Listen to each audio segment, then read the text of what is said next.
उन्होंने कहा गुरुजी अगर ये प्यास ही न लगती तो श्राप क्यों लगती। दूसरी बात कि नाथ तवानन सश्रमत कथा सुधार घुबीर श्रवण मुटन बन पान करे नहीं अगात मत धीर।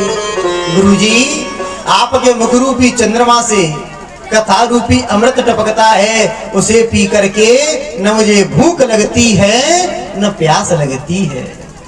आज जैसे ही परमात्मा से कहने लगे गुरुजी, सुखदेव जी महाराज से कहने लगे भगवान की और कथा सुनाओ। परमात्मा ने कहा, सुखदेव जी महाराज कहने लगे कि राजन सवाज्ञातस्य गुणान् गणिते करौ च तत्कर्म करो मनुष्य।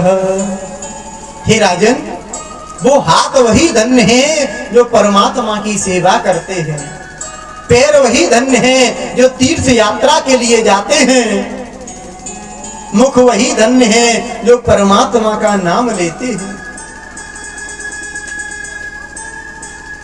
और राजन जो परमात्मा के लिए सेवा नहीं करता, जो हाथों से दान नहीं करता, पैरों से तीर्थ यात्रा नहीं करता, कानों से कथा नहीं सुनता, नेत्रों से भगवान का दर्शन नहीं करता, जिह्वा से राम नाम नहीं जपता, उसके मांस को भारत का गौदुआ भी नहीं खाता। एक बार भीमसेन ने भगवान से कहा प्रभु ये बताओ महाभारत को कौन जीतेगा, किसकी विजय होगी। परमात्मा ने कहा भीम आप किसी नारी के चेला को पकड़ के ले आओ तो हम बता देंगे। बेचारे भीमसेन गदा लेकर के गए, सुबह से शाम हो गई लेकिन वो सत्य द्वापर था तो कोई भी नारी का चेला नहीं मिला। और आज इस मीरपुर गांव में एक भी नहीं कि बुरा मान जाओ, बड़ी बड़ी सिटियों में तो बहुत रहते। जैसे ही भीमसेन लौट रहे थे शाम को तो क्या देखा कि एक नारी के घर पे आग चूल्हे में खत्म हो गई। घरवाली बोली स्वामी आप पड़ोसन के घर से आग ले आओ। पति ने कहा देवी तू बावरी हो गई है, मेरे को मांगने पे कोई नहीं देगा, तुम चली जाओ। घरवाली बोली स्वामी मैंने आज पैरों में महावर लगाया है और वर्षा हो गई है, कीचड़ में महावर पैर खराब हो जाएंगे। पति ने कहा चिंता मत करो कंधे पे बैठो। अब जैसे ही कंधे पे बिठा करके घरवाली को बाहर निकला, भीम ने सोचा इनसे अच्छा चेला कोई नहीं मिलेगा। भीमसेन पकड़ के ले गए और भगवान के कहने पर कुरुक्षेत्र के मैदान में गड्ढा खोदा और आधा शरीर गड्ढे में गाड़ दिया। रात के जैसे ही 12 बजे तो जो गोदुआ होते हैं ना सयार गोदुआ लड़ैया, उनकी लाइन लग गई और आकर के उस आदमानव के पास कहने लगे पिताजी पिताजी भूख लग रही है, अगर आप कहो तो इनके कान खा लूं। बेटा ये कान खाने के लायक नहीं है, क्यों कि जिन्हें हर कथा सुनी नहीं काना, श्रवण रंध्र अहे भवन समाना। बेटा इन कानों से चुंगली सुनी है, बुराई सुनी है, लेकिन परमात्मा की कथा नहीं सुनी, खाने के लायक नहीं है। दूसरे वाले बच्चे ने कहा पिताजी आप कहो तो इसकी आंखें खा लूं। तो बच्चे से कहने लगा बेटा नयन ने संत दर्श नहीं देखा, लोचन मोर पंख कर लेखा। बेटा इन आंखों से इसने बड़े बड़े बुरे बुरे दृश्य देखे हैं, लेकिन संत का ब्राह्मण का परमात्मा का दर्शन नहीं किया। तीसरा बोला पिताजी आप कहो तो इसके पैर खा लूं। बेटा इसके पैर खाने के लायक नहीं है, क्यों कि चरण राम तीरथ चले जाएं।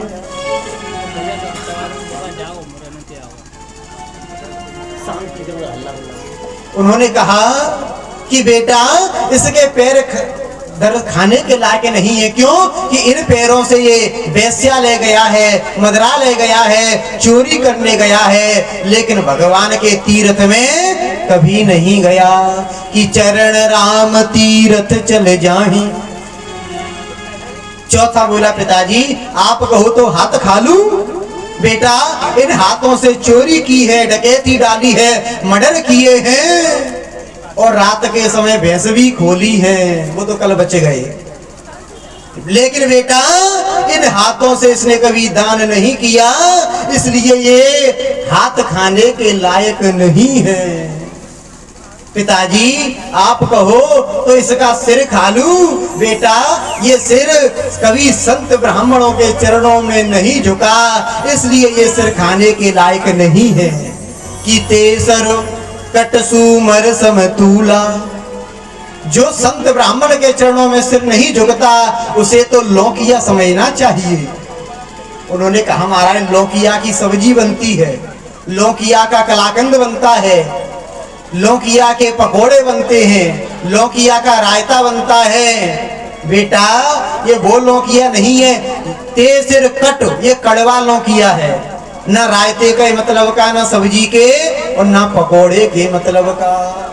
यानी कि कहने का भाव है जो हाथ पैर आंखें कान मुख परमात्मा की सेवा में, परमात्मा के दर्शन में नहीं रहता, वो खाने के लायक नहीं है।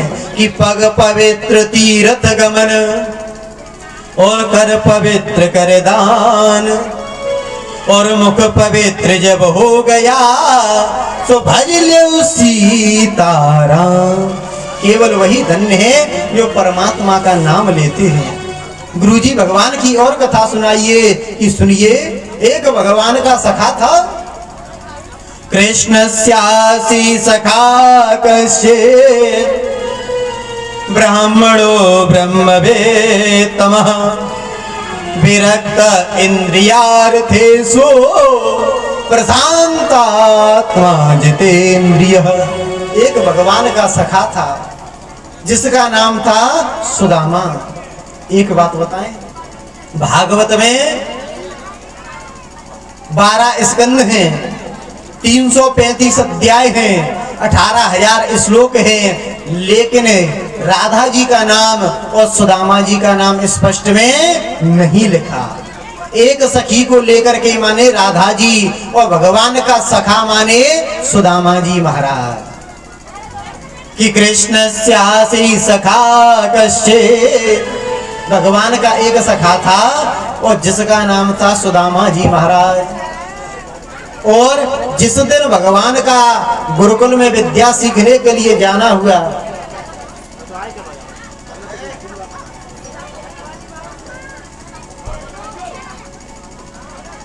जिस दिन भगवान का गुरुकुल में जाना हुआ और उसी दिन सुदामा जी का भी अवंतिकापुरी में उज्जैन में जाना हुआ।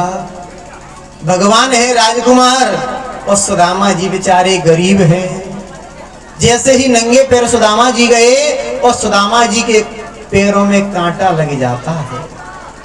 आज जैसे ही सुदामा जी के चरणों में कांटा लग गया और सुदामा जी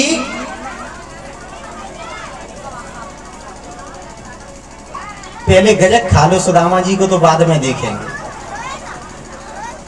खा लो गजक, 5 मिनट एक भजन हो जाने तो पहले गजक खा लेने दो। सुदामा जी तो रोज के हैं।